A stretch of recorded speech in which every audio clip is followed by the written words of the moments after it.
शाम के 7 बज चुके हैं। सीधे कोलकाता से आप देख रहे हैं शंखनाद। मैं हूं आपके साथ चित्रा त्रिपाठी। 2 चरण के चुनाव गुजर चुके हैं और अब गिने चुने कुछ घंटे बाकी हैं तीसरे चरण के समर के लिए।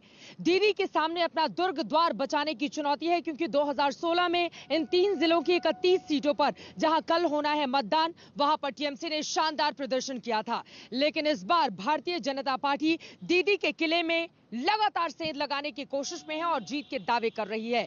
किसका पलड़ा भारी है, किसका हल्का, ये अपने आप में बड़ा सवाल है। लोगों के मुद्दे क्या हैं, ये लगातार शंखनाद के जरिए आप तक हम पहुंचा रहे हैं। लेकिन सबसे बड़ा सवाल ये है कि दीदी तीसरे चरण के इस मतदान में अपने वोट बैंक को इंटैक्ट रख पाएंगी, जैसा कि 2011 और 2016 में उन्होंने किया था, या फिर इस बार स्थिति बदल जाएगी। क्या होगा तीसरे चरण के इस समर में? कल होना है मतदान। अपने आप में बहुत सारे सवालों के साथ पश्चिम बंगाल का ये चुनाव इस वक्त देश के सामने यक्ष प्रश्न बना हुआ है। लेकिन आज पूरे दिन पश्चिम बंगाल में क्या कुछ हुआ और इसके साथ ही कल होने वाले तीसरे चरण के मतदान में कौन पड़ेगा किस पर भारी, उसको बताती हुई हमारी ये रिपोर्ट देखिए। तैयार है हावड़ा, तैयार है हुगली, तैयार है दक्षिण 24 परगना अपने मुस्तकबिल के निर्माण के लिए, अपने मतदान के लिए। तीसरे चरण का रण भीषण है। इस चरण में चुनाव जहां होने हैं वो ममता का गढ़ है, ममता का दुर्ग द्वार, जहां ममता की तूती बोलती है, जहां ममता का जलवा है। 2016 में टीएमसी ने तीसरे चरण की 31 सीटों में 29 सीटें जीती और 50.18% मत टीएमसी को मिले थे। सीपीएम ने 1 सीट जीती, सीपीएम को 22.45% मत मिले।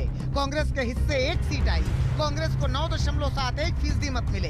बीजेपी ने तीसरे चरण में 1 भी सीट नहीं जीती थी, लेकिन बीजेपी को तीसरे चरण में 6.91% मत मिले। मगर टीएमसी का ये जलवा बरकरार रहेगा या नहीं, ये सवाल लगातार उठ रहा है, क्योंकि ममता इस बार पहली चुनौती उनके वो नेता हैं जो टीएमसी का साथ छोड़कर बीजेपी में जा चुके हैं। ममता इस बात पर उन्हें कोस रही हैं। সম্মান করতাম, অনেক ভালোবাসতাম। আমি নিজে মা তারার একটা ছবি এঁকে দিয়ে এসেছিলাম বাড়িতে। আর আজ সেই গদ্দার মির্জাফর বিশ্বাসঘাতকের দল আজ বিজেপিকে হাত ধরে নিয়ে এসছে আর বলছে 2014 সাল থেকে আমাদের সম্পর্ক ছিল। তার মানে ঘরে ঢুকে শীত কেটেছে। এদের থেকে বড় গদ্দার আর কেউ হতে পারে না, মনে রাখবেন। ममता के लिए दूसरी चुनौती है मुस्लिम वोटों को बंटने से रोकना। ये चुनौती गंभीर भी है और बड़ी भी, क्योंकि 31 सीटों में से ज्यादातर सीटें मुस्लिम बाहुल्य हैं। अब्बास सिद्दीकी और असदुद्दीन ओवैसी के मैदान में उतर जाने के बाद दीदी का वोट यहां पर बढ़ता हुआ नजर आ रहा है। यही कारण है कि मुस्लिम वोटरों में सेंधमारी न कर जाएं ये पार्टियां, इसलिए बार बार दीदी इनको मनाने में लगी हुई हैं। आगे क्या होगा, ये सवाल बड़ा है। इसलिए ममता बनर्जी खुलेआम मंच से अपील करती दिखती हैं कि मुस्लिम मतदाता एक हो जाएं। সবাই মিলে থাকাটা, হিন্দু মুসলিম শিখ ইসাই আপোষ বেরায় না ভাই ভাই। আজকে ইস্টার সানডে আছে। ममता के इस बयान को बीजेपी न सिर्फ चुनाव आयोग के नियमों का उल्लंघन मानती है, बल्कि बीजेपी का मानना है कि सांप्रदायिक आधार पर भड़काने वाला ये अपराध है। पश्चिम बंगाल में वो लोग कि अभी तक बहुत बड़े बड़े अपने गोत्र बताते रहे, मंत्र करते रहे, वो अब कहने लगे हैं कि मुसलमानों को इकट्ठा हो जाना चाहिए, वोट इधर उधर नहीं होने देना चाहिए, हमको जिताओ।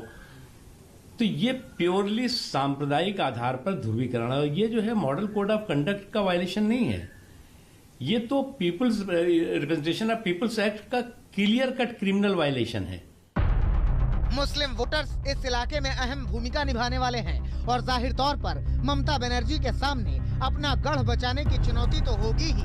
ये अलग बात है कि ममता मंच से कह रही हैं कि वो बंगाल टाइगर हैं, हर हाल में जीतेंगी। কেন আমি বাংলাকে ভুলে গিয়ে গুজরাটের লোক আমায় শাসন করবে? আর বাংলার দুটো গদ্দার বিজেপিকে দিয়ে দেশ শাসন করাবে, রাজ্য শাসন করাবে। আমরা মরে থাকতেও 1 ইঞ্চি জমি আমরা ছাড়বো না, বিনা যুদ্ধে 1 ইঞ্চি জমি ছাড়বো না। আর মনে রাখবেন মা ভাই বোনেরা, আমিও কিন্তু রয়্যাল বেঙ্গল টাইগার। আমার মা ভাই জন্ম দিয়েছে বাংলার সব মাকে আমি সম্মান জানিয়ে বলি, যতক্ষণ থাকবে প্রাণ, যতক্ষণ থাকবে শ্বাস, যতক্ষণ থাকবে বিশ্বাস, বিজেপি জেনে রেখো আমি মানুষের পাহারাদার। মানুষকে কোনো ক্ষতি তোমরা করতে পারবে না, আমি করতে দেব না। আমি একদম সুদিনে না থাকলেও। ममता दहाड़ रही हैं, मगर ममता के साथ अभिषेक बनर्जी की भी साख यहाँ पर दांव पर लगी हुई है, क्योंकि उनकी संसदीय सीट डायमंड हार्बर के तहत आने वाली विधानसभा चुनाव पर वोटिंग होनी है। अभिषेक बनर्जी को ममता बनर्जी के राजनीतिक उत्तराधिकारी के तौर पर भी देखा जाता है। दूसरे चरण में जहां ममता बनर्जी की अग्नि परीक्षा थी, तो तीसरे चरण में अभिषेक बनर्जी के सामने कई चुनौतियां खड़ी हुई हैं। अभिषेक के सामने सबसे बड़ी चुनौती यही होगी कि वो अपने संसदीय क्षेत्र में आने वाली तमाम विधानसभा सीटों को बचा पाने में कामयाब हो पाते हैं या फिर नहीं, क्योंकि बीजेपी ने यहाँ पूरा दमखम झोंक दिया है। बीजेपी को भले ही 2016 में यहाँ सिर्फ 2 सीटें मिली हों, लेकिन 2019 के लोकसभा चुनाव में बीजेपी ने यहाँ इतिहास रच दिया था।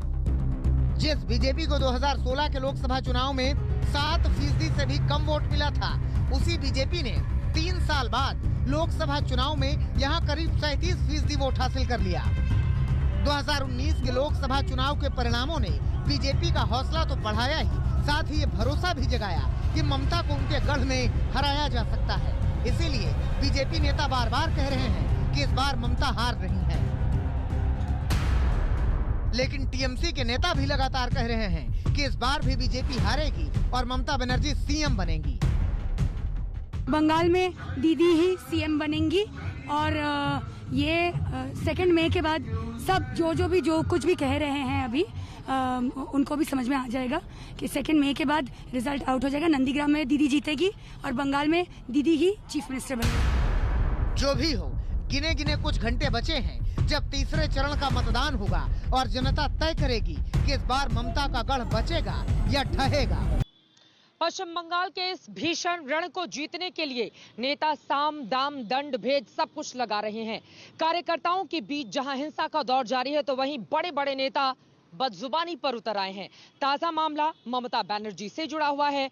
कल उन्होंने प्रधानमंत्री नरेंद्र मोदी और गृह मंत्री अमित शाह को लेकर बेहद तल्ख टिप्पणी की थी, और आज तो उन्होंने सीधे सीधे पीएम और होम मिनिस्टर को गद्दार तक कह दिया। अब सवाल खड़ा हो रहा है कि ममता दीदी आखिर इस तरह के शब्दों का, इस तरह की बदजुबानी क्यों कर रही हैं, और इसके जरिए मतदाताओं के बीच वो कैसा असर डाल पाएंगी, देखिए।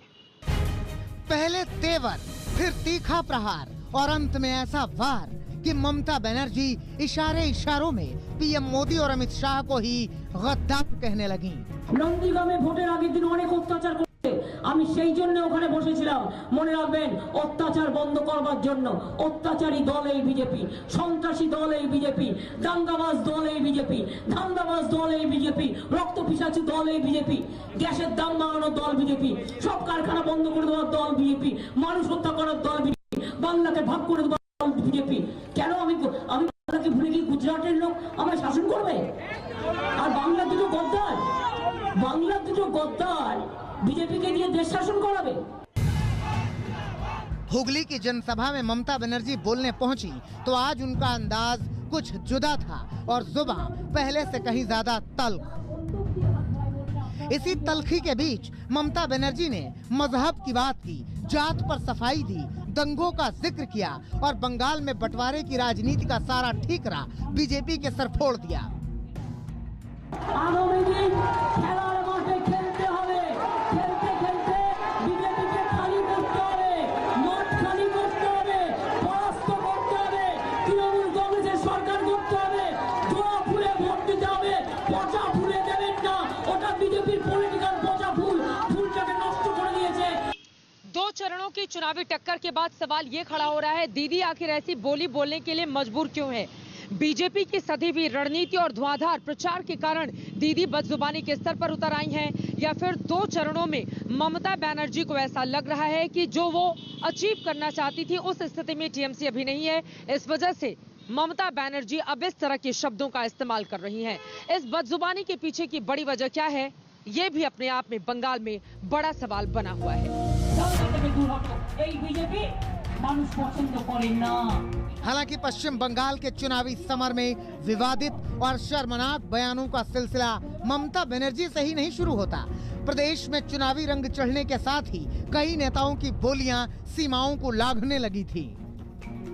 किसी की जुबान यूं बेलगाम हुई कि 4-4 पाकिस्तान बनाने की बात कहने लगा, तो कोई ममता बनर्जी को धर्म बदलने की नसीहत देता नजर आया। আমরা যদি 30% লোককে সারা ভারতবর্ষের 30% লোককে নিয়ে একদিক করে দেওয়া হয়, 4-4টা পাকিস্তান তৈরি হবে। একটা পাকিস্তানের উপরে কাজ করতে পারো। ला इलाहा इल्लल्लाह का मतलब होता है कन्वर्टेड, जो दूसरे धर्म से कन्वर्ट होके आता है वो इस कलमा को पढ़ता है। तो ममता बनर्जी घोषित कर दें कि वो हिंदू धर्म छोड़कर फिर इस्लाम धर्म को ग्रहण कर रही हैं। कुछ दिन पहले तो ममता बनर्जी के प्लास्टर पर दिलीप घोष ने टिप्पणी कर शर्मनाक बयान की सारी हदें पार कर दी थी और इस पर जबरदस्त सियासी संग्राम भी छिड़ा था। ব্যান্ডেজ বাঁধা হয়ে গেছে আর পা তুলে তুলে সবাইকে দেখাচ্ছে। শাড়ি পরে আছেন, একটা পা ঢাকা একটা খোলা, এরকম শাড়ি পরতে দেখিনি। যদি পাটা বার করে রাখবেন, শাড়ি কেন বারমুড়া পরতে পারেন, তাহলে পরিষ্কার দেখা যায়। विवादित बयान और बोली को लेकर बंगाल की राजनीति के ताजे विवाद में टीएमसी पीएम मोदी का नाम भी ले आई है और सवाल उठाया है मोदी के दीदी बोलने के अंदाज को लेकर। दीदी, ओ दीदी, दीदी, दीदी, ओ दीदी, दीदी, दीदी, दीदी, ओ दीदी। बहरहाल विधानसभा चुनाव को लेकर बंगाल का सियासी ताप ज्यों-ज्यों बढ़ रहा है, उसे देखते हुए बदजुबानी का यह सिलसिला जल्द थमता नजर नहीं आ रहा है। आज तक ब्यूरो।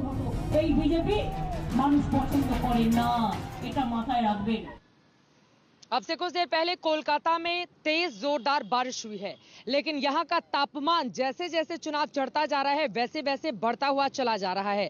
आपको बताते चले, भारतीय जनता पार्टी ने सुपरस्टार मिथुन चक्रवर्ती को बीजेपी के कार्यकर्ताओं उम्मीदवारों के पक्ष में जहां उतार दिया है मैदान में, ताकि वो बीजेपी का झंडा यहां पर बुलंद कर सके। तो वहीं दूसरी तरफ टीएमसी की ओर से चुनावी मैदान में आज उतर गई हैं जया बच्चन और उनकी ओर से जमकर धुआंधार प्रचार किया गया। कुल मिलाकर पश्चिम बंगाल की ये लड़ाई अब फिल्मी हो चली है।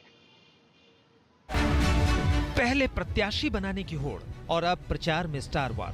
बंगाल चुनाव में सियासत के साथ फिल्मी सितारों का रंग भी तेजी से चढ़ता जा रहा है। सितारों के इस प्रचार के जरिए कोशिश है चुनावों में मतदाताओं को लुभाने की, और इस कड़ी में सबसे नया चेहरा है जया बच्चन का। जया बच्चन ममता बनर्जी की पार्टी टीएमसी के लिए प्रचार के लिए कोलकाता पहुंची और ममता को फिर सीएम बनाकर बंगाल के विकास की अपील की। उन्नति হবে,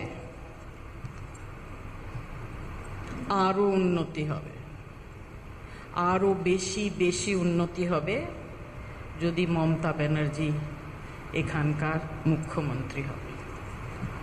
এটা আমি জানি डेफिनेटली। जया बच्चन ने बांग्ला फिल्म इंडस्ट्री के गढ़ टॉलीगंज में रोड शो कर प्रचार किया, जहां से बीजेपी ने केंद्रीय मंत्री बाबुल सुप्रियो को उम्मीदवार बनाया है, और आज उनके प्रचार के लिए खुद बीजेपी अध्यक्ष जेपी नड्डा ने टॉलीगंज में रोड शो किया।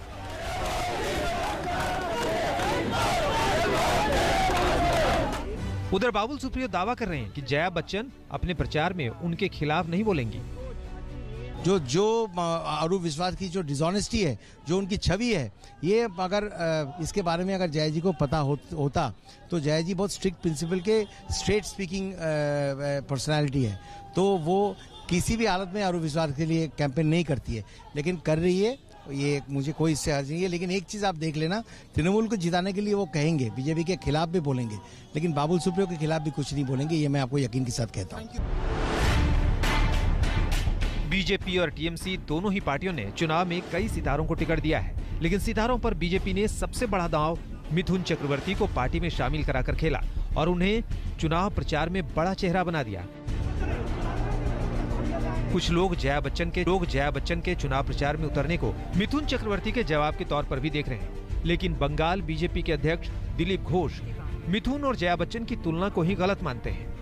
কারো পাল্টা কিছু না। মিঠুন দা বম্বেতে রাজ করলেও বাংলায় তার একটা পা ছিল। গত কয়েক বছর ধরে বাংলাতে এসে টিভি প্রোগ্রাম থেকে, শো থেকে আরম্ভ করে সিনেমা সব করছেন।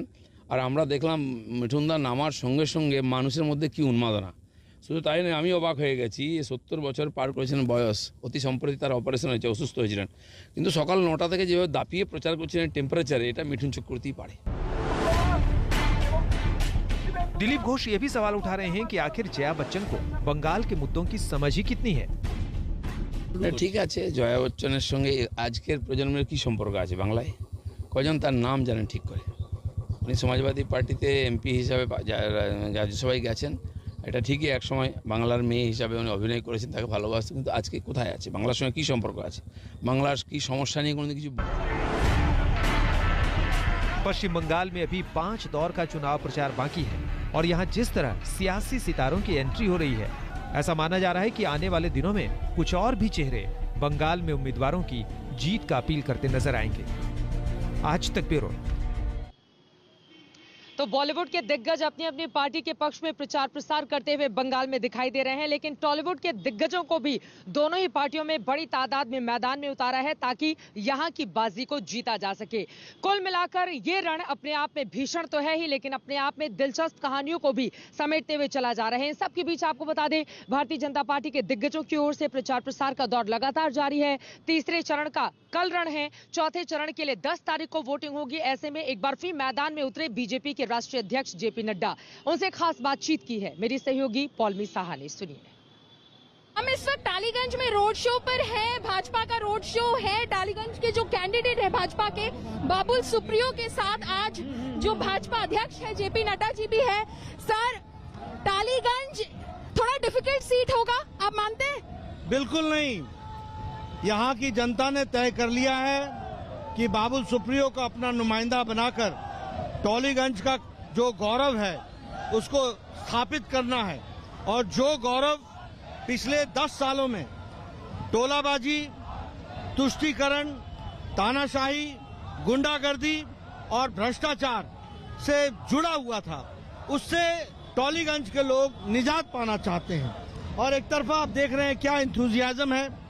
मैं चाहूंगा कि आपका कैमरा दिखाए कि किस तरीके से लोग पूरे हर्षोल्लास के साथ इतनी धूप में और इतनी गर्मी में पूरी ताकत के साथ सड़कों पर आकर के बाबुल सुप्रियो का स्वागत कर रहे हैं, भारतीय जनता पार्टी का स्वागत कर रहे हैं। ये बताता है कि टॉलीगंज ने अपना निर्णय दे दिया है और चुनाव में बाबुल सुप्रियो और भारतीय जनता पार्टी को जीत निश्चित है। सर, दक्षिण 24 परगना में हम हैं, ये टीएमसी का बैस्टियन माना जाता है। थर्ड फेज से आपको लग रहा है कि असली मुकाबला शुरू हो रहा है, अब चैलेंज शुरू हुआ? ऐसा है कि जब आपने कहा कि अब चैलेंज शुरू हुआ, इसका मतलब पॉलिनी की 2 फेजेज में तो हम निकल गए आगे। अब जो थर्ड की बात है, बैस्टियन ही समाप्त, पूरे बंगाल से ये बैस्टियन समाप्त है। ममता खेल शेष हो गए एकदम खत्म हो गया है, शेष हो गया है और भारतीय जनता पार्टी का उदय तय है। अच्छा सर, ये जो ऑडियो टेप्स, कुछ अनवेरिफाइड ऑडियो टेप्स आए हैं अभिषेक बैनर्जी को लेकर, वो तो कह रहे हैं कि ऑथेंटिकेट कर नहीं सकते टेप्स को, आपका क्या कहना है? देखिए, ऑथेंटिकेट करें ना करें, जैसी करनी वैसी भरनी, और सच्चाई छुप नहीं सकती कभी बनावट के उसूलों से, खुशबू आ नहीं सकती कभी कागज के फूलों से। तो ये अब जितनी भी बनावटी करना है कर लें, लेकिन हम लोगों ने तो पहले कहा सिंडिकेट राज और जनता ने कबूल किया है। हमने कहा टोलाबाजी, जनता ने कबूल किया। हमने कहा अम्फान में भ्रष्टाचार हुआ, हाई कोर्ट ने कबूल किया, सुप्रीम कोर्ट दौड़ के गई। हमने कहा भ्रष्टाचार हुआ है, जो मोदी जी ने अनाज भेजा टीएमसी के घरों से निकला। ममता जी ने कहा कट मनी वापस करो। अब लोग कह रहे हैं कि हमारा वोट वापस करो, हम बीजेपी को देना चाहते हैं। ममता बनर्जी के खिलाफ जो शब्द इस्तेमाल किए हैं पीएम ने, उनका कहना है कि एक महिला के खिलाफ ये उनकी बेइज्जती करना हो। ममता जी अगर संस्कृति की बात करें तो शर्म आती है। उन्होंने प्रधानमंत्री जी को जो शब्द बोले हैं वह आपत्तिजनक है। जो शब्द उन्होंने गृह मंत्री को बोले वो अति आपत्तिजनक हैं, और जो प्रधानमंत्री को बोले वो अति आपत्तिजनक है। और मुझ पर तो अलंकारों की बौछार हुई है। तो ये संस्कृति वाले लोग हमको संस्कृति समझाएं, ये उल्टे चोर कोतवाल को डांटे ऐसे बराबर की बात है। दूसरी बात, हाँ, और दूसरी बात जो प्रधानमंत्री जी ने कहा, उन्होंने इतने आदर सूचक तरीके से दीदी को, और दीदी सुनती कम है इसलिए उनको याद दिलाया कि दीदी मैं कुछ बोलना चाहता हूँ। इससे ज्यादा आदर भारत का प्रधानमंत्री और क्या दे सकता है। लेकिन a bad craftsman blames his tools. जिन लोगों को हार निश्चित दिखती है वो ऐसे ही बहाने लगाकर बात का बतंगड़ बनाने की कोशिश करते। तो बीजेपी के दिग्गज चुनावी मैदान में है दीदी को हराने के लिए, लेकिन 2 मई को क्या होगा, सबसे तेज नतीजे आप देखेंगे आज तक पर। शंखनाद में इसी के साथ एक छोटे से ब्रेक के लिए हम रुकेंगे, लेकिन आगे सिंगूर से बुलेट रिपोर्टर मेरे साथ ग्राउंड जीरो की रिपोर्ट क्या कहती है जरूर देखिएगा। देखते रहिए आज तक। नमस्कार, मैं हूं अंजना ओम कश्यप। हमें उम्मीद है ये वीडियो आपको पसंद आया होगा। लेटेस्ट खबरों के लिए यूं ही देखते रहिए आज तक, और इस वीडियो के पसंद आने पर लाइक, शेयर एंड सब्सक्राइब करना ना भूलें।